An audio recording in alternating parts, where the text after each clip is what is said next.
113 சங்கீதம் 1 முதல் 9 வசனங்கள் முடிய. அல்லேலூயா! கர்த்தருடைய ஊழியக்காரரே துதியுங்கள், கர்த்தருடைய நாமத்தை துதியுங்கள். இது முதல் என்றென்றைக்கும் கர்த்தருடைய நாமம் ஸ்தோத்தரிக்கப்பட கடவது. சூரியன் உதிக்கும் திசை தொடங்கி அது அஸ்தமிக்கும் திசை மட்டும் கர்த்தருடைய நாமம் துதிக்கப்படுவதாக. கர்த்தர் எல்லா ஜாதிகள் மேலும் உயர்ந்தவர், அவருடைய மகிமை வானங்களுக்கு மேலானது. உன்னதங்களிலே வாசம் பண்ணுகிற நம்முடைய தேவனாகிய கர்த்தருக்கு சமானமானவர் யார்? அவர் வானத்திலும் பூமியிலும் உள்ளவைகளை பார்க்கும்படி தம்மை தாழ்த்துகிறார். அவர் சிறியவனை புழுதியிலிருந்து தூக்கி விடுகிறார், எளியவனை குப்பையிலிருந்து உயர்த்துகிறார். அவனை பிரபுக்களோடும் தமது ஜனத்தின் அதிபதிகளோடும் உட்கார பண்ணுகிறார்.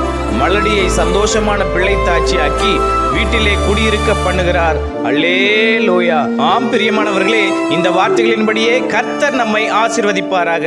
ஆமென்.